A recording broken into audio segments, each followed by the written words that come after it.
اللہ وکفى وسلام علی عباده الذین اصطفى اما بعد فاعوذ باللہ من الشیطان الرجیم بسم اللہ الرحمن الرحیم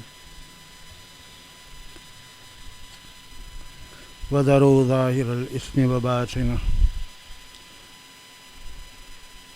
وقال رسول اللہ صلی اللہ تعالی علیہ وسلم اتق المحارم تکن عبد الناس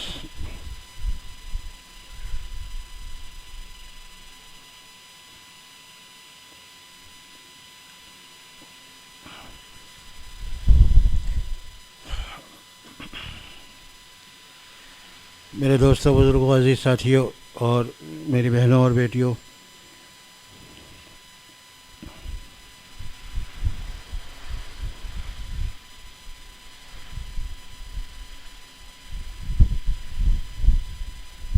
بہت سے لوگ پوچھتے ہیں کہ یہاں پہ براہ راست سامنے بیان کب شروع ہوگا؟ تو یہ صرف میرا اور ہمارا مسئلہ نہیں ہے، آج کل بالعموم یہی حال ہے۔ بعض دوسرے ممالک کے دینی خدام بھی اسی مسئلے سے دوچار ہیں۔ پاکستان میں تو ہے ہی، کم جگہ ہے، مساجد میں بعض جگہ اس کا اہتمام نہیں ہے، وہاں پہ بیانات بھی ہو رہے ہیں۔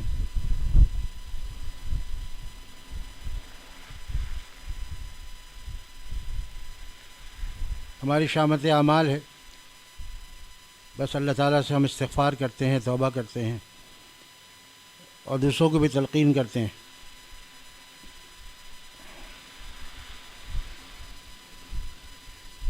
جب آدمی دوسرے کو کوئی بات بتاتا ہے تو اس کو عمل کی توفیق جلد ہو جاتی ہے۔ حضرت مجدد ملت کے مولانا محمد ثانوی رحمۃ اللہ فرماتے تھے، جب مجھے کسی کام میں کچھ دشواری لگتی ہے، مشقت پیش آتی ہے اور بڑے مجاہدے سے وہ کام کرنا پڑتا ہے، تو میں اسی موضوع پر بیان شروع کر دیتا ہوں، اسی موضوع پر بات کرنا شروع کر دیتا ہوں۔ اس سے دل کے اندر قوت آتی ہے۔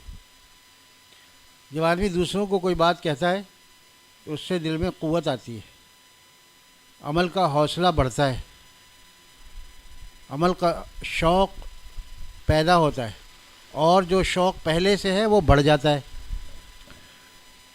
اور گھر میں اس کا معمول اگر تعلیم کے حلقے سے شروع کیا جائے تو بہت ہی آسان ہے، اس میں موقع مل جاتا ہے۔ ویسے چلتے پھرتے اگر کوئی نصیحت کر دے تو وہ ایک اضافی چیز ہے کہ بیٹا یہ کام نہیں کرتے، یوں نہیں کرنا چاہیے، اس کام کو یوں کر لیا جائے تو بہتر ہے۔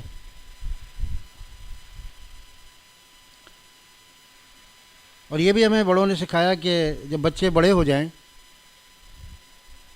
تو ان کو نہی عن المنکر میں بہت نرمی اختیار کی جائے، ان کے ساتھ نرمی اختیار کی جائے اور حکم نہ دیا جائے بلکہ مشورہ دیا جائے۔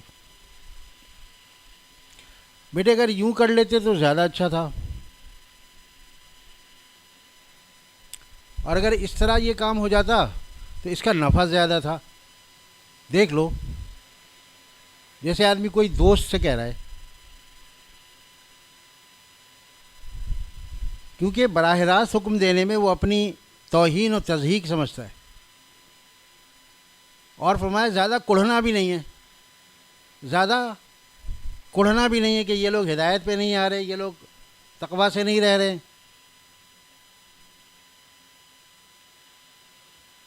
دل میں خیال تو آنا چاہیے اور ضروری بھی ہے، دعا بھی مانگنی چاہیے، لیکن جو ایک کڑھن ہوتی ہے نا وہ نہ ہو، اس سے اپنی طبیعت خراب ہو جاتی ہے۔ آج کل جس دور سے ہم گزر رہے ہیں، ہوا، پانی، کھانا پینا سب چیز ناقص ہے، ذرا سی آدمی فکر کرتا ہے شوگر ہو جاتا ہے، ذرا سا آدمی سوچتا ہے بلڈ پریشر یا بلند ہو جاتا ہے، فشار خون یا کم ہو جاتا ہے، اور یہ بہت بڑی بیماریاں ہیں اس دور کی جو کہ آدمی کے ساتھ ساتھ، لہذا آدمی بالکل اپنے آپ کو معتدل رکھے، بے فکر رہے۔ بڑے بزرگ تو کہتے ہیں کہ فکر مند رہنا چاہیے دین کے لیے، اپنی ذات کے اعتبار سے فکر مند رہیں، دوسروں کے اعتبار سے ہم کوئی داروغہ نہیں ہیں، بلکہ حضور صلی اللہ علیہ وسلم کو اللہ تعالیٰ نے مشرکین کے مقابلے میں، کفار کے مقابلے میں فرمایا کہ آپ کو ہم نے داروغہ بنا کر نہیں بھیجا، آپ کو ہم نے پیغام پہنچانے والا بنا کر بھیجا ہے، پیغام پہنچا دیجئے اور دعا مانگیے، یا کوڑ کر کیا ہلاک کر دیں گے اپنے آپ کو، آپ مار لیں گے کیا؟ تو جس کا کام ہی یہی ہے، فی نفسہی فی ذاتی، کام وہی ہے نبی کا، اور وہ بھی انبیاء کے سردار، ان کو بھی اللہ تعالیٰ نصیحت فرمایا، تو ہماری ذمہ داری اتنی نہیں ہے، کیا ہے؟ دعا مانگنا۔ اور ایک اور بات جو حضرت تھانوی رحمۃ اللہ علیہ کی ہم تک پہنچی، حضرت والا رحمۃ اللہ علیہ کے توسط سے فرماتے تھے کہ حضرت محمد تھانوی رحمۃ اللہ نے فرمایا، ایک تو دعا مانگو اولاد کے لیے اور گھر والوں کے لیے، دوسرے ان کو اللہ کے سپرد کر دو، یا اللہ یہ صرف میرے بیٹے نہیں ہیں، آپ کے پہلے بندے ہیں پھر میرے بیٹے ہیں، پہلے آپ کے بندے ہیں پھر میرے، اور یہ جو بیٹیاں ہیں یہ آپ کی پہلی بندی ہیں پھر میری بیٹی، اور یہ جو میری بیوی ہے یہ آپ کی بندی ہے پھر میری بیوی ہے، تو پہلے آپ کے میں سپرد کرتا ہوں، آپ کی سپرد کر کے پھر میں آپ سے دعا مانگتا ہوں، یا اللہ آپ ان کے لیے ہدایت کے فیصلے فرما دیجئے، گھر میں اصلاح اور تزکیہ کا ایک باقاعدہ مربوط نظام قائم فرما دیجئے، اس پر ایک دوسرے کا معاون بنا دیجئے، ایک دوسرے کا خیر خواہ بنا دیجئے، مخالفت سے بچا لیجئے، کوئی وقت ایسا متعین ہمیں سہولت کے ساتھ عطا فرما دیجئے کہ جس میں ہم تعلیم کیا کریں، جس میں ہم تھوڑی دیر بیٹھ کر آپ کی بات کیا کریں، اور جس میں جنت دوزخ کے تذکرے کیا کریں۔ وہاں جب اعمال نامہ ملے گا نا تو یہیں کا حوالہ دیا جائے گا، ہاں ہم کہتے تھے نا یہ دن آنے والا ہے، گھر والے ایک دوسرے سے کہیں گے، دیکھو اسی دن کی تیاری کرتے تھے ہم، جو لوگ کامیاب ہو جائیں گے نا وہ شکر کر کے کہیں گے، دیکھا ہم کہتے تھے نا کہ ایک دن آنے والا ہے اور اس دن ہماری پکڑ ہو جائے گی، ہم جو اللہ سے ڈرتے تھے، ہم جو جنت دوزخ کے تذکرے کرتے تھے تو اسی دن کے لیے کرتے تھے، دیکھو اللہ نے کرم فرما دیا، اللہ تعالیٰ نے دردناک عذاب سے ہمیں محفوظ فرما دیا، لیکن جو لوگ یہاں ڈرتے نہیں تھے، جو لوگ یہاں تذکرے نہیں کرتے تھے، وہ کیا کہیں گے؟ ان کا تذکرہ نہیں کیا اللہ تعالیٰ نے، ان کا تذکرہ کیا ہے جو دنیا میں ایک دوسرے کو سمجھاتے رہتے تھے، ایک دوسرے کو کہتے رہتے تھے، اور تعلیم میں اور بیان میں ترغیب و ترہیب کا سلسلہ جاری رکھتے تھے، وہ یہ کہیں گے۔ اللہ ہمیں انہی میں سے بنا لے کہ ہم جب وہاں اٹھیں اور میدان حشر میں ہوں تو ہم کامیاب لوگوں میں ہمارا شمار ہو اور ہمارا اعمال نامہ دائیں ہاتھ میں دیا جائے۔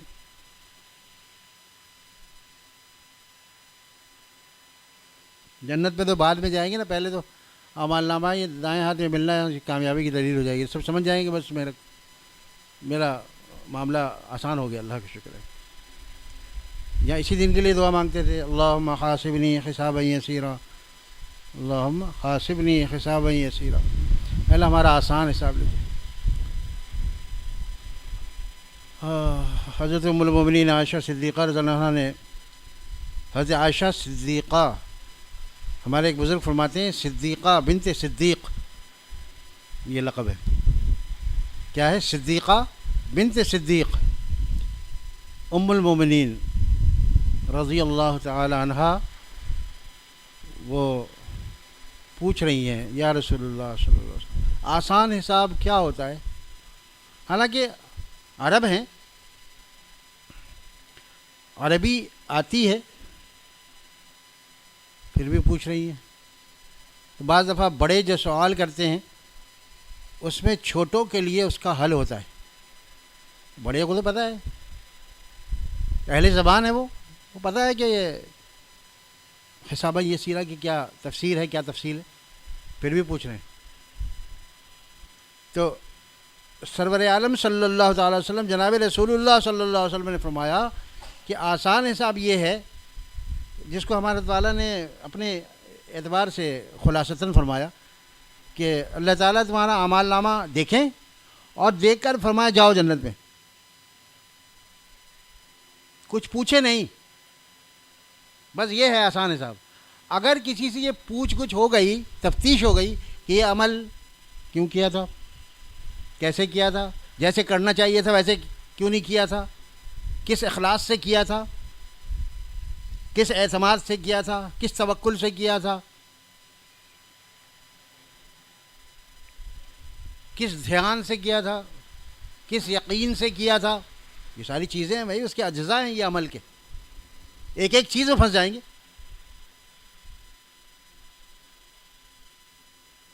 لہذا ارشاد فرمایا من نوقش عذب، جس سے مناقشہ شروع ہوا، کیا کیوں کیسے ایسے کیوں نہیں، بس وہ پکڑا گیا۔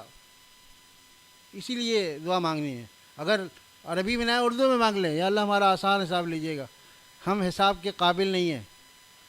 میں نے ایک جگہ عرض کیا تھا کہ دیکھو دنیا میں اگر کوئی حساب کے ماسٹر سے، ٹیچر سے کہے کہ امتحانات ہونے والے ہیں، آپ ہمارا پرچہ آسان بنائیے گا، وہ کہیں گے پرچہ تو سب کے لیے ایک ہی بنے گا، آپ کے لیے کوئی الگ سے کیسے بنے گا بھائی؟ حساب کا پرچہ ہے نا، سب کے لیے ایک ہی بنے گا۔ لیکن اللہ تعالیٰ نے ہمیں اختیار دیا کہ جو مانگنا ہے وہ مانگ سکتا ہے کہ ہمارا حساب آسان لیجیے، جس کے مقدر میں ہوگا اللہ تعالیٰ اس کا حساب آسان فرما دیں گے۔ ہمیں اجازت دی ہے کہ آپ اپنا حساب آسان مانگ سکتے ہیں۔ دنیا کے آپ حساب دانوں سے، دنیا کے ارتھمیٹک اور میتھمیٹک کے جو استاد ہیں، اس سے آپ یہ نہیں کہہ سکتے کہ میرا پرچہ آسان بنائیے گا، سب کے لیے ایک جیسا بنے گا۔ یہ اللہ تعالیٰ چونکہ کریم ہے، ان سے کہہ سکتے ہیں کہ آپ ہمارا پرچہ آسان بنائیے، اللہ تعالیٰ آسان بنا دیں گے۔ اور آسان کیسے بنائیں گے؟ جو اعمال اللہ تعالیٰ ہم سے پوچھنے والے ہیں اس پر لگا دیں گے، اس پر عمل کے راستے کھول دیں گے۔ لَنَهْدِيَنَّهُمْ سُبُلَنَا، اللہ تعالیٰ راستے کھولیں گے، اور ہمارے لیے راستے آسان بھی فرما دیں گے، صرف راستے کھولیں گے نہیں، راستے آسان فرما دیں گے۔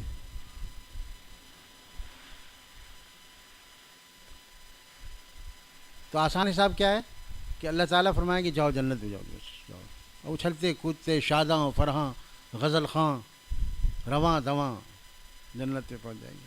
اللہ ہمیں ایسا ہی بنا دے۔ ہمیں لیکن 10 منٹ، آدھا گھنٹہ، 1 گھنٹہ اگر ہم ہفتے میں فارغ کر لیں، ہفتے میں 1-2 دفعہ فارغ کر لیں، اور اس کی وجہ سے ہمارا ذہن بنے اور ذہن سازی ہو اور گھر کا ماحول اچھا ہو، تو دنیا بھی اچھی ہو جاتی ہے، دنیا بھی جنت بن جاتی ہے۔ آپس میں ایک دوسرے کا خیال، ایک دوسرے کی رعایت، ایک دوسرے سے محبت، ایک دوسرے کا خیال، اور اللہ تعالیٰ کے تذکرے اور اللہ کے پیارے حبیب صلی اللہ علیہ وسلم کے تذکرے، اور آپ کے اولیاء جتنے دوست گزرے ہیں ان کے تذکرے۔ اولیاء کے تذکرے کی ایک کتاب ہے روض الریاحین، عربی میں ہے، اس کا ترجمہ مل جاتا ہے، اس سے ہمارے بڑے اکابرین جو ہیں واقعات سناتے ہیں۔ نزہۃ البساتین اس کا ترجمہ ہے۔ کبھی کبھی جو کتاب کا نام لیا جاتا ہے، یہ بھی ہم نے اپنے بڑوں سے سیکھا کہ یہ فوراً ذہن میں بٹھا لیا کیجیے، کیونکہ پوری تفصیل اس موضوع پر مقرر بیان نہیں کر سکتا، وہ اشارتاً آپ کو کچھ معاون کتابیں بتا دیتا ہے کہ اس موضوع پہ فلاں کتاب دیکھ لیجیے۔ اس کو سرسری سمجھ کر گزر نہیں جانا چاہیے، بلکہ اس کو ذہن میں بٹھا لیں، یا اگر موقع ہو تو فوراً لکھ لیں اس کو۔ نوٹ بک چھوٹی سی ایک اپنے پاس ہونی چاہیے، ہم لوگ رکھتے تھے۔ حضرت والا کی جو باتیں ہم سنتے تھے تو چپکے سے چھوٹا سا بالکل اشارے کچھ لکھ لیے، اس کے بعد میں گھر آ کے اس کو تفصیل لکھ لیا۔ کتاب کا نام آدمی بھول جاتا ہے، اور بالخصوص عربی نام ہو تو اس کو سنبھالنا اور مشکل ہو جاتا ہے۔ چلو روض الریاحین کو رہنے دیجیے، نزہۃ البساتین، نزہۃ البساتین۔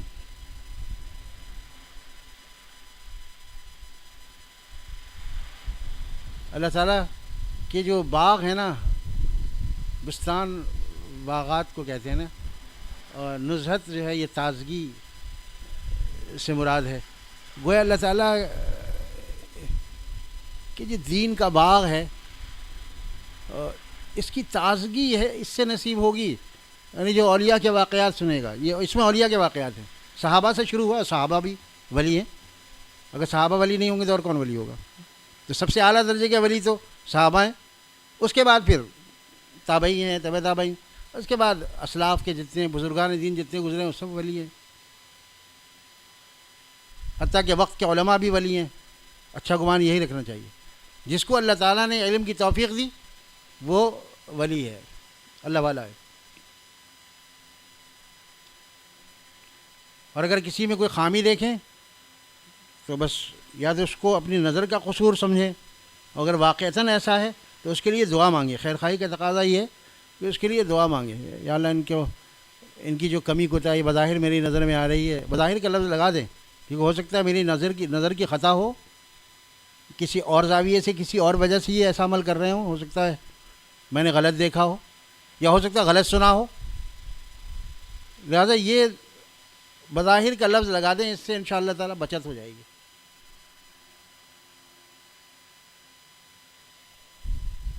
ہمارا ایک دوست ہے, شاید سن رہے ہو, ایبٹ آباد میں, وہ بظاہر کا استعمال بہت کرتے ہیں. ایک دفعہ مجھ سے جدا ہو کر جا رہے تھے تو مجھ سے کہنے لگے, حضرت السلام علیکم, میں بظاہر گھر جا رہا ہوں. میں نے کہا ظاہر ہے, میں نے کہا ظاہر ہے, پھر آؤں گا, لیکن مطلب کہنے کا مقصد یہ ہے کہ میں بظاہر گھر جا رہا ہوں, یہ جانا بظاہر ہے, لیکن دل میں آپ کی یاد موجود ہے, واپس آؤں گا میں. تو یہ جو بظاہر ہے نا, بہت ہی بچنے کے لیے بہت اچھا لفظ ہے. تو بظاہر وہ ایسا نظر آ رہا ہے, ہو سکتا ہے بباطن وہ ایسا نہ ہو, میری نظر خطا کر رہی ہو, لہٰذا اچھا گمان رکھنا چاہیے. اور ہمارے حضرت والا رحمۃ اللہ کے شیخ ثانی حضرت مولانا شاہ ابرار الحق صاحب رحمۃ اللہ فرماتے تھے کہ دیکھو بھائی, اگر کسی عالم میں خرابی دیکھو تو اس کو حقیر مت سمجھو, اس کا بھی اکرام کرو. وہ ایسا ہی ہے جیسے قرآن پاک ہے وہ غلط چھپ گیا ہو, اس کی پیسٹنگ غلط ہو گئی ہو, اس کی سطریں آگے پیچھے ہو گئی ہوں پریس میں, ایک رکوع کہیں اور پیسٹ ہونا تھا وہ کسی اور رکوع کے ساتھ پیسٹ ہو گیا, ایک صورت کے بعد دوسری صورت آنی چاہیے تھی وہ کسی اور کے ساتھ, بالکل اس کا نظام درہم برہم ہو گیا. تو تم کیا کرو گے؟ اس قرآن پاک کو پھینک دو گے؟ نہیں, کیا کرو گے؟ طاق پہ رکھیں, اٹھا کر طاق پہ رکھنا ہے. اسی طرح اگر علماء کرام سے کوئی خطا صادر ہوتا دیکھیں تو ان کا پھر بھی اکرام رکھنا ہے کہ نہیں, ان کے اندر علم نبوت ہے, اور نور نبوت کے لیے دعا کر دیں, یا اللہ آپ نے اپنے کرم سے انہیں علم نبوت تو عطا فرما دیا ہے, لیکن بظاہر میری آنکھ یہ دیکھ رہی ہے کہ یہ نور نبوت سے محروم ہے, تو آپ انہیں نور نبوت بھی عطا فرما دیجیے. نور نبوت جو ہوتا ہے وہ عمل کے نور کو کہتے ہیں, ایک ہوتا ہے علم نبوت اور ایک ہے نور نبوت. تو دعا کر دیں. خیر خواہ وہی ہے جو دیکھ کر دعا کرتا ہے. گزر رہے ہیں اور جناب دیکھا کہ بہت بھیڑ بھاڑ ہو گئی اور ہمیں راستہ مل گیا. ثم السبیل یسرا ثم السبیل یسرا ثم السبیل یسرا کئی دفعہ پڑھا تو اللہ تعالیٰ نے راستہ عطا فرما دیا, کوئی گلی دے دی, کوئی ادھر سے نکل گئے, کوئی گاڑی ہو چاہے موٹر سائیکل ہو, اللہ نے راستہ دے دیا. لیکن جاتے جاتے پھنسنے والوں کے لیے دعا کر دی, یا اللہ آپ نے جیسے مجھے راستہ عطا فرمایا ویسے یہ بیچارے جو ہمارے بھائی پیچھے پھنسے ہوئے, یا اللہ ان کو بھی آپ راستہ نہ فرما, پتہ نہیں ان کو کیا کام ہو, کیسے پہنچنا ہو. یہ تو خود غرضی ہے کہ آدمی بچ کر نکل جائے اور جا کر اپنے دوستوں میں یا گھر میں یہ کہے بھائی آج تو ماشاءاللہ ایسا میں نے یوں لگایا نا دبایا, اور ایسا میں نے کنارے سے کٹ لگایا اور ایسے فٹ پاتھ پہ چلا دیا, اس کے بعد ایک گلی مل گئی وہاں سے میں, یا تو چلو جو زیادہ دیندار ہو وہ یہ کہے گا کہ اللہ نے مجھے ایسا راستہ دیا, اللہ نے مجھے ایسی بات سجھائی کہ میں ایک دم نکل کے آ گیا اور سب دیکھتے رہ گئے, میں پہنچ گیا. سب پھنسے ہوئے ہیں ابھی, یہ بھی کہتے ہیں سب ابھی پھنسے ہوئے ہیں. یہ نہ کہو بھائی جتنے لوگ پھنسے ہوئے ہیں خیر خواہی کا تقاضا یہ ہے کہ ان کے لیے راستے بھر دعا کرتے ہوئے آؤ.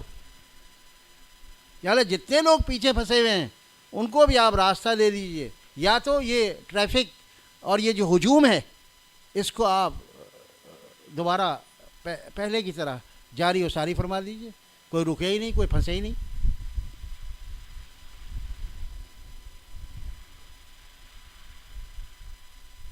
اس لیے فرمایا کہ دیکھو بھائی جب کوئی بیمار کی عیادت کرنے جائے تو اس میں ایک دعا سکھائیے نا, الحمد للہ الذی عافانی مما ابتلاک بہ وفضلنی علی کثیر ممن خلق تفضیلا. یہ دعا مانگنی ہے لیکن آہستہ مانگنی ہے اور منہ ادھر ادھر کر کے مانگنی ہے, ان کے سامنے نہیں مانگنی. ان کے سامنے تو ان کی خیر خواہی کی دعا مانگنی ہے, لا بأس طہور انشاءاللہ, کوئی فکر کی بات نہیں, انشاءاللہ اچھے ہو جائیں گے, آپ پاک ہو جائیں گے. یا تو بیماری سے پاک ہو جائیں گے یا تو دنیا کے جھمیلوں سے پاک ہو جائیں گے. پاک ہو جائیں گے. یہ بیماری بھی تو ایک یہاں کا عذر ہے نا, یا دنیا میں ہے تو بیمار بھی ہوں گے.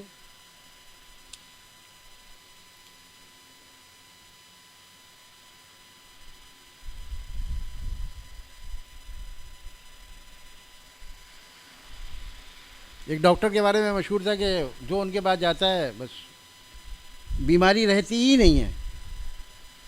لوگوں نے کہا یہ کیسا دعویٰ ہے, کہ لیں ہاں دعویٰ ہے ان کا. سمجھے ڈاکٹر صاحب, وہ ایسا ڈاکٹر ہے کہ اس کے پاس جو بھی جاتا ہے بیماری رہتی ہی نہیں ہے. تو انہیں یہ کیسا ہے, دعویٰ کرتا ہے, کہ لیں ہاں دعویٰ کرتا ہے. پہلی بات تو یہ ہے کہ دوا سے اس کو شفا ہو جاتی, بیماری چلی جاتی ہے. اور دوسری بات یہ ہے کہ بیماری کے ساتھ بیمار رخصت ہو جاتا ہے دنیا میں, تو بیماری تو دونوں صورت میں نہ رہی ہے نا. یا تو پہلے بیماری چلی جاتی ہے, چلو بھائی بہت سے ڈاکٹر ایسے ہوتے ہیں لیکن اس میں دعویٰ نہیں ہوتا, کوئی دعویٰ کر نہیں سکتا. پہلے بیماری چلی جاتی ہے, اور اگر بیماری نہیں گئی, بیماری باقی رہی, بیمار باقی رہا, تو پھر ایک وقت آتا ہے وہ بیماری اس بیمار کو لے کر چلی جاتی ہے قبر میں. اس لیے حضرت والا رحمۃ اللہ فرماتے ہیں, حکیم صاحب تھے, وہ حکیم صاحب جب ایک قبرستان کے پاس سے گزرتے تھے, محلے کے قریب ایک قبرستان, تو اپنے منہ پر رومال ڈال لیتے تھے. بڑا رومال ہوتا ہے نا بہت سے لوگوں کے پاس, تو بڑا رومال ڈال لیتے تھے اور پردے کی طرح ایک طرف سے کرتے ہوئے. تو شاگردوں نے اور لوگوں نے بعد میں دیکھا کہ یہ حضرت آپ اپنا منہ کیوں چھپا دیں, ان سے مردوں سے کیوں منہ چھپا دیں. یہ سب میرے ہاتھوں کے مارے ہوئے ہے نا, یہ سب میرے ہاتھوں کے مارے ہوئے ہیں. یہ شرمندگی ہوتی ہے. تو جب مردوں سے اتنی شرمندگی ہوتی ہے تو اگر زندوں سے کوئی تکلیف پہنچ جائے, اور یہی لوگ وہاں زندہ بھی تو ہوں گے نا, تو وہاں پہ کیا حال ہوگا. اس لیے عطائی جو ڈاکٹرز ہیں ان کو بچنا چاہیے. ہمارے ایک دوست نے پوچھا کہ میرا تجربہ بہت ہے اور میں ایک ڈاکٹر کے ساتھ رہتا ہوں, دوا بناتا ہوں اور لوگوں کو دیتا ہوں, اور اتنی کثرت سے وہ دوا لکھ کر دیتے ہیں مجھے, اور میں بناتا رہتا ہوں اور دیتا رہتا ہوں. تو میں نے سوچا کہ میں بھی اپنا مطلب کھول سکتا ہوں. میں نے کہا علماء سے پوچھو, تمہارے لیے جائز نہیں ہے, جب تک کہ اس کی ڈگری نہ ہو تمہارے لیے مطلب کھولنا جائز نہیں ہے. مطلب کا مطلب کلینک, مطلب کا مطلب کیا ہے, کلینک. کلینک کھولنا جائز نہیں ہے, اس لیے کہ یہ جھوٹ بولنا ہے. اپنی آمدنی کو حلال رکھنا. آپ نے پچھلے دفعہ دو بیانات میں حلال آمدنی کی برکت سنی نا, مجھے خود بھی فائدہ ہوا بیان کر کے, اور تازہ ہو گیا مضمون نا. اور ساتھیوں نے کہا, مستورات کا بھی فون آیا, پیغامات آئے کہ اس سے بہت عبرت ہوئی. ایک خاتون جس کی پوری زندگی خراب گزری ہو, اور چند روپے اس نے صرف اللہ کے راستے میں کسی ضرورت مند کو دے دیے, اور وہ بالکل حلال کی آمدنی تھی. اس پر اللہ تعالیٰ نے اس کی کیسی بخشش فرمائی, کیسی قدردانی فرمائی. اللہ بڑے کریم ہیں, بہت بڑے کریم ہیں, اور اللہ شکور بھی ہیں. شکور وہ ذات ہے کہ جو کم عمل پر زیادہ اجر دے دے. عمل تو کم ہے لیکن اجر بہت زیادہ.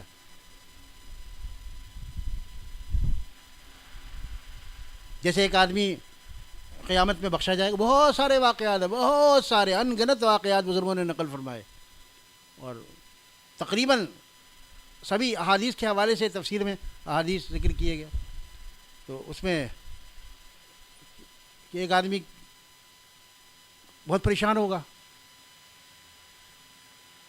نیکیوں کا پلڑا جو ہے وہ بالکل ہو رہا ہوگا اور برائی کا پلڑا وہ بھاری ہو رہا ہوگا. تو اچانک ایک تھیلی آ کر اس کے نیکیوں والے پلڑے میں گر جائے گی. جیسے شاپر سمجھ لیں، تھیلی مینس شاپر. ارے شاپر جیسی اس پلڑے میں آ کر گرا تو ایک دم وہ پلڑا جھک گیا اور وہ جو برائی والا پلڑا تھا اٹھ گیا. ایک دم فوراً کہے گا ما ہاذا یا ربی ما ہاذا، یہ کیا چیز ہے یا اللہ آپ بتائیے کیا چیز ہے، یہ کہاں سے یہ تھیلی آئی اور ہے کیا اس کے اندر اتنا وزنی. فرمایا کہ اللہ تعالیٰ فرمائیں گے یہ وہ مٹی کے 2 ہتھڑ ہیں، ہندوستان میں ہتھڑ کہتے ہیں، ہتھیلی بھر کے جو کہتے ہیں، یہ مٹی کے وہ 3 ہتھڑ ہیں جو تو نے اپنے کسی مردہ بھائی کو دفن کرنے کے بعد اس کی قبر پر ڈالے تھے. یہ میں نے قدردانی کی ہے، وہی مٹی جمع کر کے اس تھیلی میں رکھ کر وہ تیرے اعمال نامے میں نے رکھا ہے.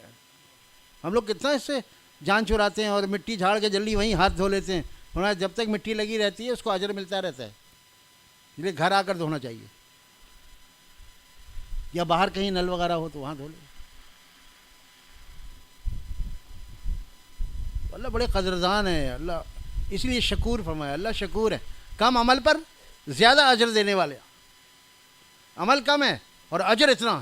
اللہ اکبر.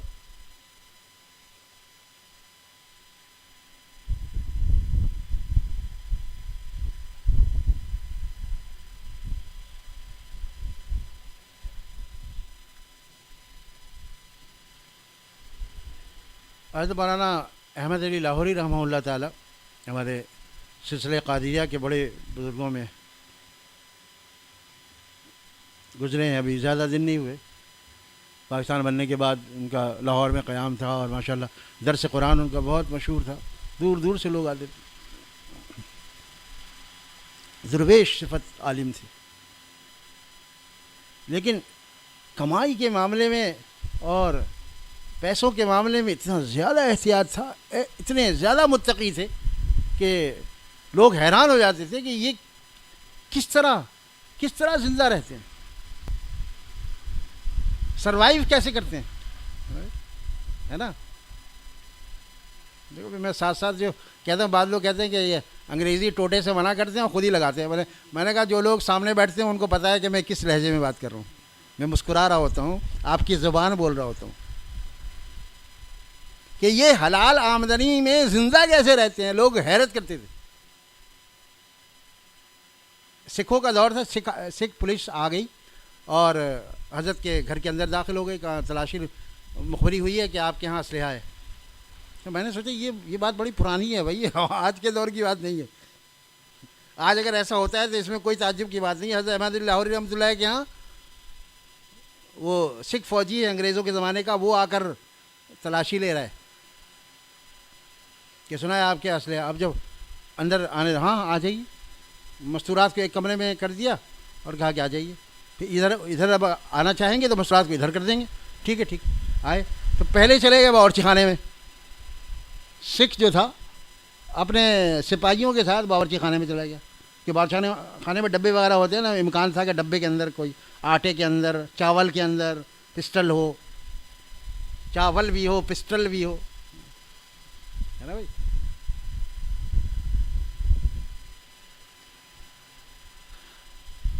تو اندر کیا دیکھتے ہیں کہ ڈبہ خالی ہے، چاول ہی نہیں ہے تو پسٹل کہاں سے آئے گا.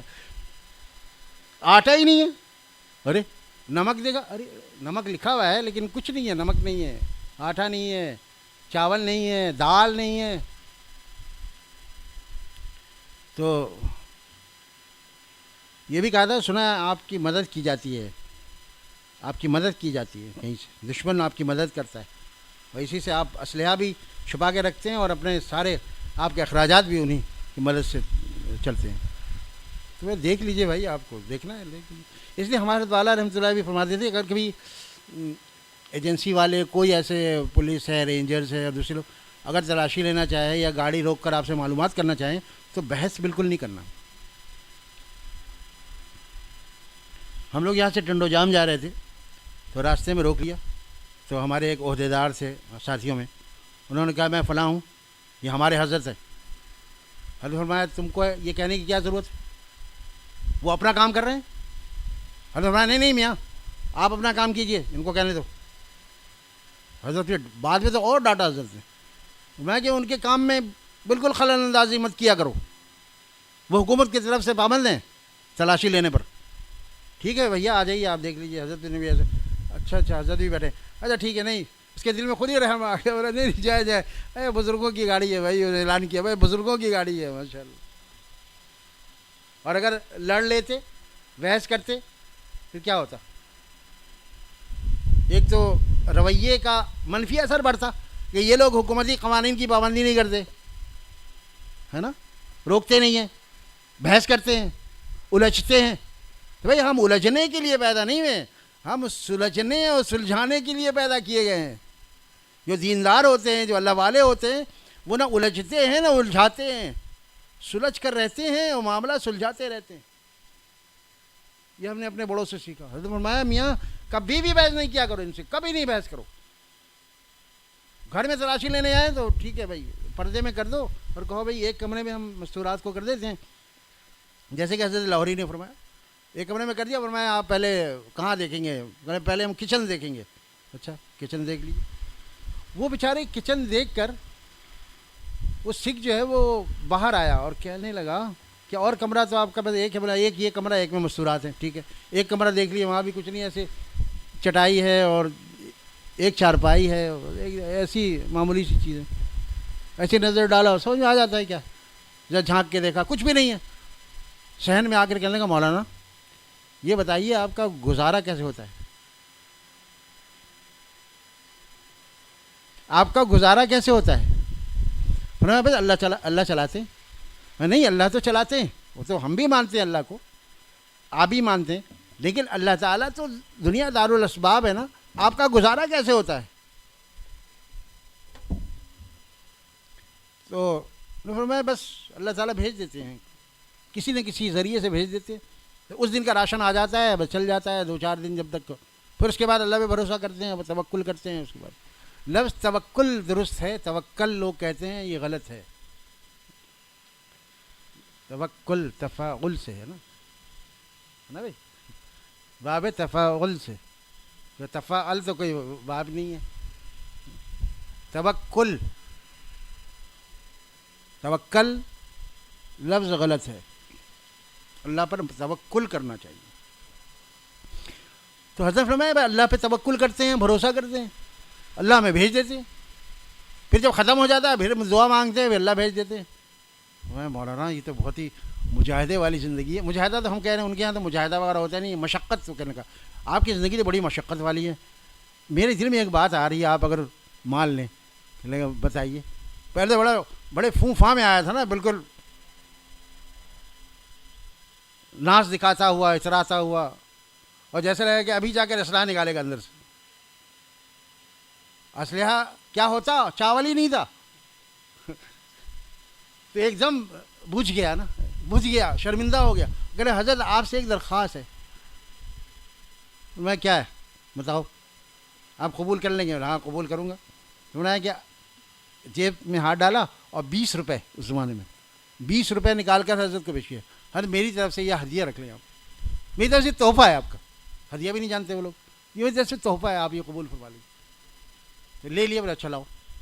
لے لیا. اور پھر فرمایا دیکھو میرا خرچ اس طرح چلتا ہے کہ جو غلط خیال سے آیا ہو اللہ اس کا دل بھی نرم کر دیتا ہے اور اس کو بھی ہدیے دینے پر مجبور کر دیتا ہے. تو میرا خرچ تو ایسے ہی چلتا ہے، تم بتاؤ. ہاں بس یقین آ گیا. اسی لیے اللہ والوں کو ہدیہ ملتا ہے تو دوسروں کو حسد نہیں کرنا چاہیے کبھی. ان کی زندگی پچھلی جو زندگی گزری ہے مجاہدے والی اس کا نتیجہ مرتب ہو. جیسے آپ نے دیکھا ہوگا جو گورنمنٹ کے ملازمین ہوتے ہیں جب وہ بوڑھے ہو جاتے ہیں تو ان کو پینشن دیتی ہے, حکومت پینشن دیتی ہے, ان کو حکومت پینشن دیتی ہے, اور وہ پینشن تنخواہ سے کم ہوتی ہے, آدھی ہوتی ہے یا کبھی آدھی سے تھوڑی زیادہ ہوتی ہے.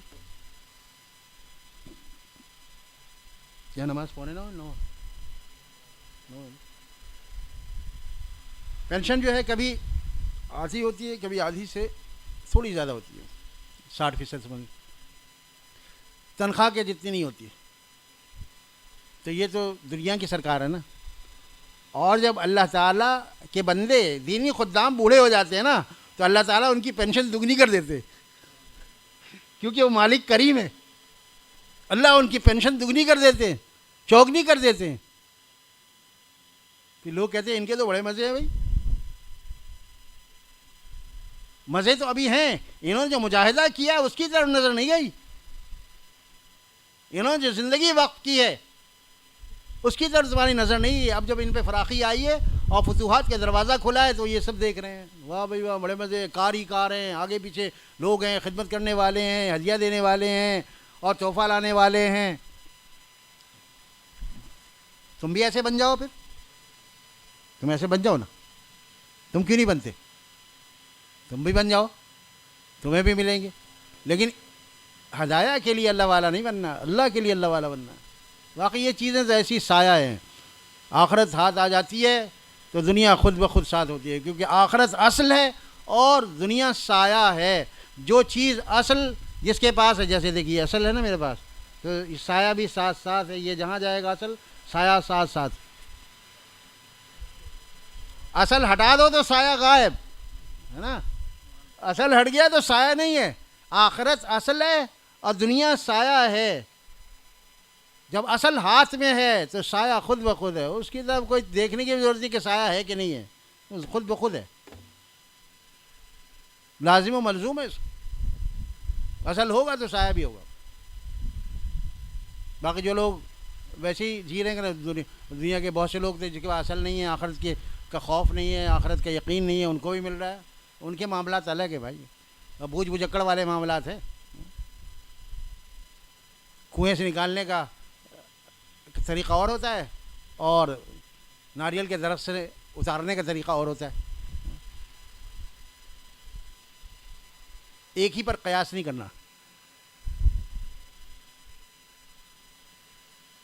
کی مسلمان ترقی جو فرنگی ہو کر, حضرت اکبر الہ آبادی کہتے ہیں کی مسلمان گننا ہے یہاں پہ, یہ وزن کے لیے ہے. مسلمان لفظ ہے لیکن مسلمان کہیں گے جب وزن آئے گا. کی مسلمان ترقی جو فرنگی ہو کر, انگریز ہو کر, کی مسلمان ترقی جو فرنگی ہو کر, یہ ترقی ہے فرنگی کی, مسلمان کی نہیں. یہ تو ان کی ترقی ہوئی بھائی. اگر ان کے طریقے پہ چل کے تم کامیاب ہونا چاہتے ہو تو یہ ان کی ترقی ہوئی, تمہاری ترقی کہاں ہوئی؟ تمہاری ترقی تو صحابہ کے راستے پہ چل کے ہوگی. 24 لاکھ مربع میل پر حکومت کر رہے ہیں حضرت عمر رضی اللہ عنہ, اور دریائے نیل کے نام خط لکھ رہے ہیں تو دریا جاری ہو رہا ہے. اور پہاڑ کو حکم دے رہے ہیں تو پہاڑ پر زلزلہ آیا ہوا تھا, وہ زلزلہ تھم جاتا ہے. تو یہ حکومت ہی الگ ہے بھائی. یہ تو اللہ تعالیٰ کی اولیاء کی حکومت ہے. یہ واقعات بھی آپ کو اس میں انشاءاللہ ملیں گے. نزہۃ البساتین ترجمہ ہے یہ اردو میں, یہ مل جاتی ہے کتاب. یہ تعلیم کی جو کتابیں بتائی جاتی ہیں لوگوں کو الگ الگ ہیں استعداد کے مطابق, تو اس میں یہ کتاب بھی شامل کر لیں مشورے سے. اس میں واقعات بڑے عجیب ہیں.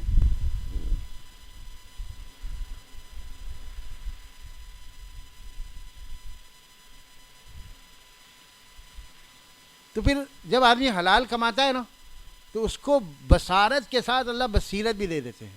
پھر جیسے پیشانی کی آنکھ دیکھتی ہے, دل کی آنکھ بھی دیکھتی ہے. پیشانی کی آنکھ تو کافر کی بھی دیکھتی ہے, لیکن جو اللہ والے ہوتے ہیں نا, جو اہل بصیرت ہیں, اللہ تعالیٰ ان کو دل کی آنکھیں بھی دے دیتے ہیں.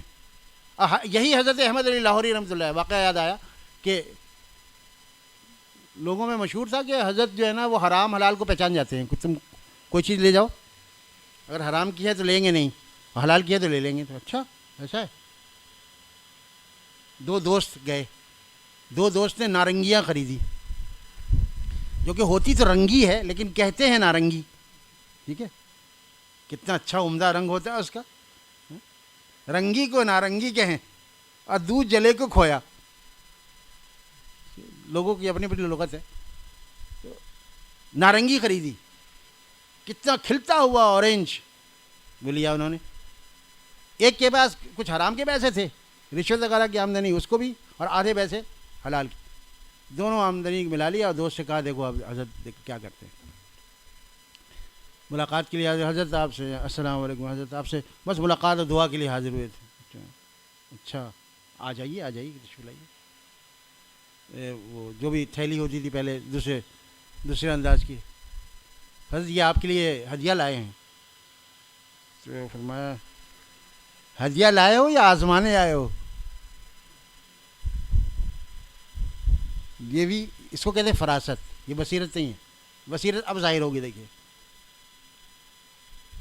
فراست ظاہر ہوئی کہ حضرت کو پتہ چل گیا یہ علم غیب نہیں ہے, یہ ایک الگ علم ہے فراست.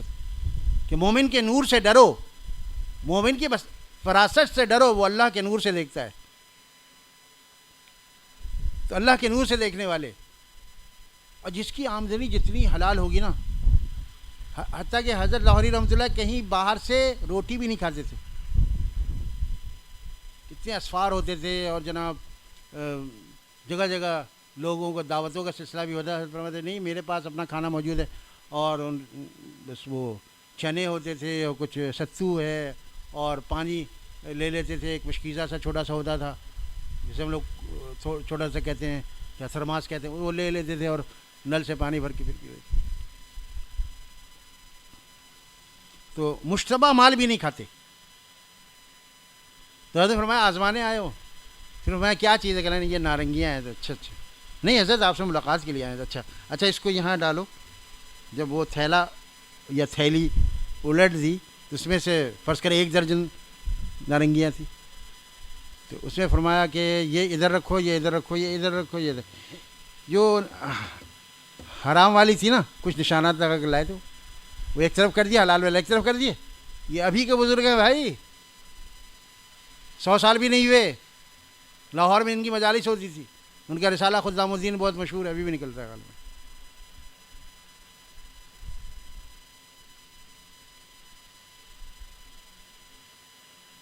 تو نا یہ تو آپ لے جائیں اپنے ساتھ, یہ ادھر والے جو ہے نا یہ اپنے ساتھ لے جائیں. قدموں میں گر گئے اور بیعت ہو گئے.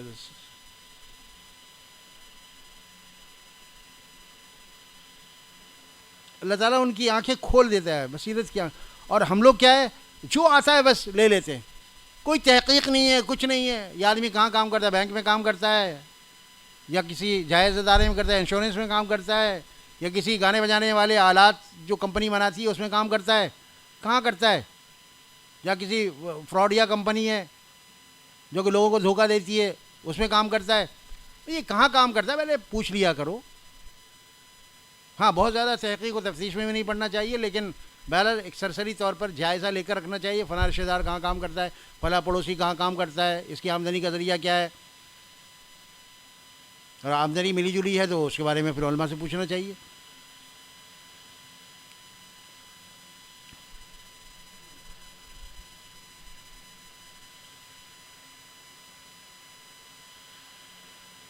دیوبند میں ایک بزرگ تھے, حضرت مولانا قاری طیب صاحب قاسمی رحمۃ اللہ علیہ نے بھی واقعہ لکھا. عبداللہ شاہ رحمۃ اللہ علیہ عامی آدمی تھے, بڑے کوئی عالم نہیں تھے, لیکن تھے درویش اللہ والے. حلال آمدنی اور ہاتھوں کی کمائی جسے کہتے ہیں. اپنے ہاتھ سے گھاس کاٹتے, اس کا گٹھر بناتے اور لے جا کر بیچتے. اور یہ نہیں کہ زیادہ کبھی لے لیا کبھی کم لے لیا, ایک خاص مقدار میں گڈیاں بناتے اور اس کو جا کر بازار میں بیچتے, جس سے ان کو 6 پیسے ملتے تھے. بہت مشہور واقعہ ہے, لیکن چونکہ اس ضمن میں یہ واقعہ آ رہا ہے اس لیے آتا ہے. اس میں ایسا نور ہے اس واقعے میں کہ ابھی آپ کو محسوس ہوگا. بزرگ اس لیے ہمارے والا فرماتے تھے جو بزرگوں کی دنیا کی باتیں بھی ہوتی ہیں نا. اب دیکھیے یہ ان کی عبادت کی بات نہیں ہو رہی ہے, کوئی تلاوت کی, ذکر کی, تسبیحات کی, ہے نا بھائی, یہ ان کی تجارت کی بات ہو رہی ہے.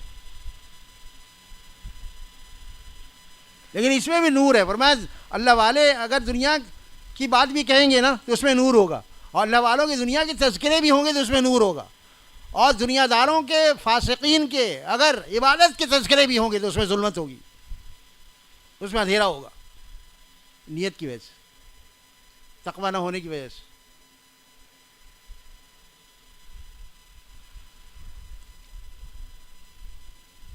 تو 6 پیسے ملتے تھے, 6 پیسے میں سے 2 پیسے تو اسی وقت وہ خیرات کر دیتے تھے گھر آنے سے پہلے,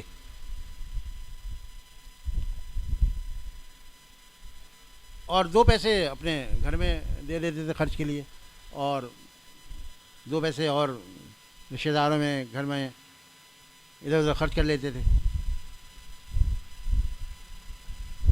کیونکہ ان کو کوئی لاگت تو لگانی نہیں پڑتی تھی کوئی چیز ایسی. خضرا و گھاس جس کی اجازت ہوتی ہے وہ کاٹ لیتے تھے اور اس کا گٹر بنا کے بیچتے تھے. تو وہ جو 2 پیسے وہ جمع کرتے تھے وہ اس نیت سے جمع کرتے تھے, آخر کے 2 پیسے جمع کرتے تھے, درمیان کے 2 پیسے اپنے گھر کے اخراجات کے لیے, اور پہلے کے 2 پیسے وہ رشتہ داروں میں یا کوئی ضرورت مند ہے اس کو دیتے. 6 پیسے کا حساب ہو گیا. کیسے لوگ تھے, عارفین تھے. مولانا محمود الحسن صاحب رحمۃ اللہ علیہ جو دارالعلوم دیوبند کے پہلے شاگرد ہیں, ان کے استاد حضرت ملا محمود, استاد محمود اور شاگرد بھی محمود, ظاہر ہے پھر ادارہ پورا محمود ہے, جس کی حمد کی گئی, محمود مفعول, پورا ادارہ محمود ہے. یہ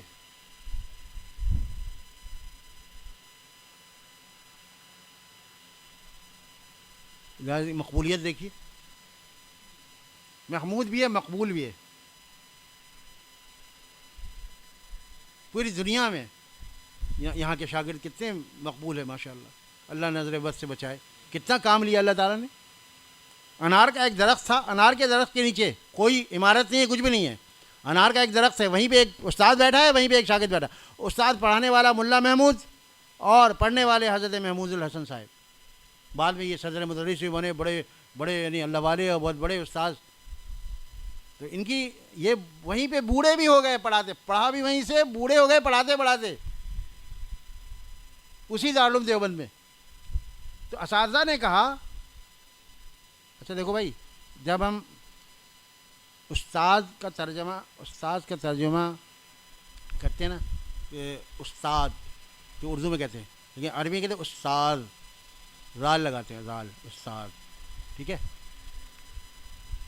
اس پہ ضمہ ہوتا ہے یعنی پیش ہوتا ہے استاد.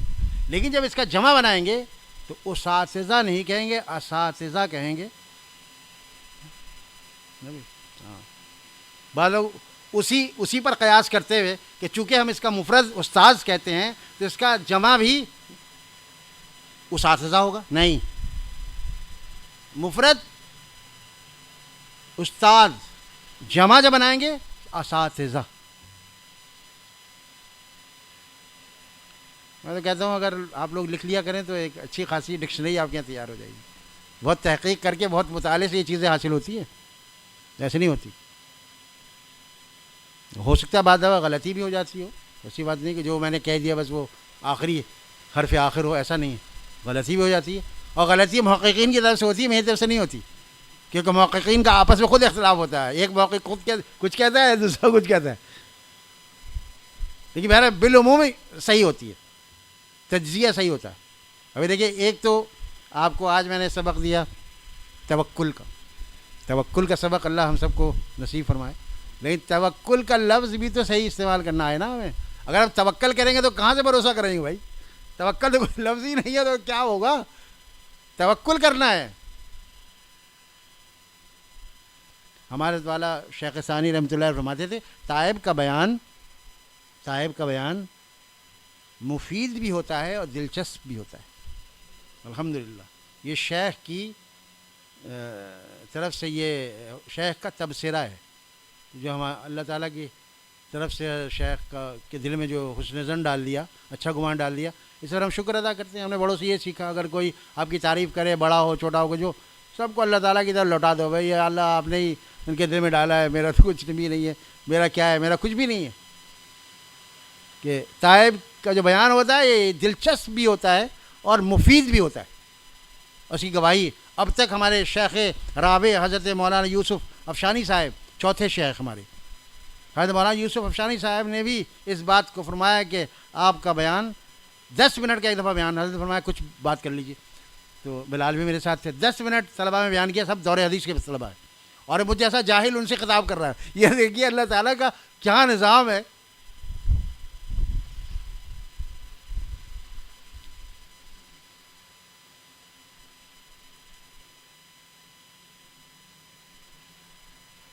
اور سب مبہوت ہیں, ہمتن گوش ہیں اور سن رہے ہیں. پھر بعد میں حضرت والا شیخ رابع حضرت مولانا یوسف افشانی صاحب دامت برکاتہم اپنے کمرے میں تشریف لائے تو مجھ سے فرمایا صاحب آپ کے 10 منٹ کا بیان جو ہے, پتہ نہیں کتنی دیر کے بیان پہ فرمایا تھا کہ 1 گھنٹہ یا 2 گھنٹہ, کچھ گھنٹے فرمایا کہ اتنے گھنٹے کے بیان پر یہ 10 منٹ کا بیان بھاری ہے آپ کا. تو بڑوں کا اچھا گمان ہے, بڑوں کا خیال ہے, ہو سکتا ہے اللہ تعالیٰ ان کے قول پر اور بڑوں کے حسن ظن پر ہمارے ساتھ معاملہ فرما دے. تو میری بات غور سے سنا کیجئے, اور اس میں جو الفاظ کی تصحیح ہوتی ہے نا اس کو بھی صحیح رکھا کریں ذہن میں, تو اس سے بہت اثر پڑتا ہے. میں نے تو بعض جگہ خاص کر پنجاب میں کہا کہ یہ جو ائمہ ہیں, آپ نے علم بھی پڑھا ہے, حالانکہ بعض جگہ آپ لوگ کہتے ہیں علم, تو آپ نے علم پڑھا ہے یا علم پڑھا ہے؟ نہیں ہم تو پھر سوچتے ہیں, ارے ہاں پھر سوچتے ہیں اس لیے کہ وہ کہتے تو علم ہے نا, کیا آپ نے علم پڑھا ہے یا علم پڑھا ہے؟ تو کہتے ہیں ہاں نہیں ہم نے تو علم پڑھا ہے. تو پھر علم پڑھا ہے نا, تو ایک تو یہ بھی تصحیح ہو گئی کہ علم نہیں کہنا چاہیے. بڑے بڑے علماء وہاں کے علم کہتے ہیں, اور حفظ کہتے ہیں. ہمارا بیٹا حفظ کرتا ہے, ہم نے کہا اللہ کے لیے آپ کبھی حفظ مت کرائیے گا, قرآن حفظ کرانا ہی نہیں ہے. یعنی حضرت یہ تو بہت بڑا ثواب ہے, بہت بڑے اس کے فضائل بنا, فضائل تو حفظ کے ہیں, حفظ کے نہیں ہیں, ہے نا بھائی. فضائل کس کے ہیں؟ حفظ کے ہیں, حفظ کے نہیں ہیں. تو میں نے وہاں کئی جگہ بیانات میں عرض کیا کہ یہ جو آپ جو جمعہ کی نماز سے پہلے کی 4 سنتیں پڑھنے کا جب وقت آتا ہے بیان کے بعد, تو آپ اعلان کرتے سنتے پڑھ لیجئے. تو ایسا کیوں کہتے ہیں آپ لوگ؟ تو بے تکلف ہوتے ہیں تو مسکراتے کہ ہاں غلط کہتے, سنتے نہیں, سنتیں. ہم نے کہا آپ جب یہ کہتے ہیں نا سنتے پڑھ لیجئے, تو ہم جو اردو بولنے والے ہیں نا, ہم یہ سنتے ہی کھڑے ہو جاتے ہیں بس. ڈاکٹر صاحب آپ جیسے ہی اعلان کرتے کہ سنتے پڑھ لیجئے, تو ہم سمجھتے او ہو جیسے ہی ہم نے سنا بس کھڑے ہونا ہے, ہم سنتے ہی کھڑے ہو جاتے ہیں بس. بھائی اس کا مفرد دیکھیے, ذرا عقل سے کام لیجئے, اس کا مفرد کیا ہے, اس کا واحد کیا ہے؟ سنت. سنت اگر سنت ہوتا تو سنتے ہوتا, اگر اس کا مفرد سنت ہوتا تو جمع سنتے ہو. اس کا مفرد تو سنت ہے, تو اس کو جب ہم جمع بنائیں گے تو سنتیں, وہ مشدد ہے تو یہاں بھی تو تشدید لانی ہے. تو بھائی الفاظ اگر صحیح ہونا تو لوگ سمجھتے ہیں کہ ہاں بیان کرنے والا مقرر جو ہے یہ پڑھا لکھا آدمی ہے اور اس کو سب معلومات ہے.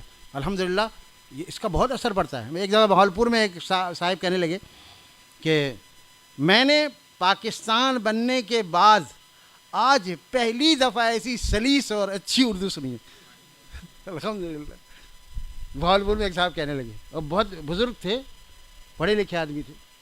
پاکستان بننے کے بعد جب ہم یہاں آئے, وہ ریپیٹیشن کے بعد وہاں چلے گئے تھے بہاولپور, بہت سے لوگ ملتان چلے گئے، کراچی آ گیا، کوئی پنجاب کے لاہور چلا گیا، اور لاہور میں ایسے پنجابی بولتے ہیں اور ایسا پنجابی لہجہ ہو گیا، ہین جی کرتے ہیں کہ ہم سمجھ نہیں پاتے کہ یہ جونپور کے ہیں اور یہ میرٹھ کے ہیں، ایک دم لہجہ ایسی ہو گیا.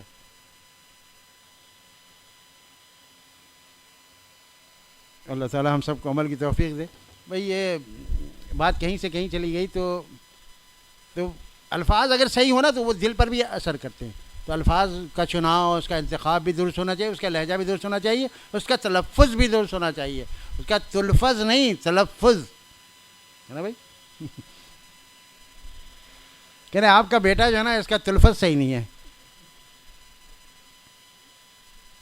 تو آپ کا تو خود ہی تلفظ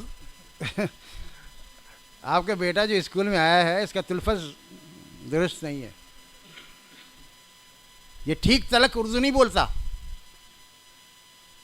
ٹھیک تلک تو تلک تو مسروق ہے بھائی، تک ہے لفظ. لام جو ہے نا کہیں کہیں ضرورتیں استعمال ہو جاتا ہے، لیکن تلک لفظ پرانا ہو گیا ہے. ٹھیک ہے. اللہ. تو بات ہو رہی تھی حلال حرام کی.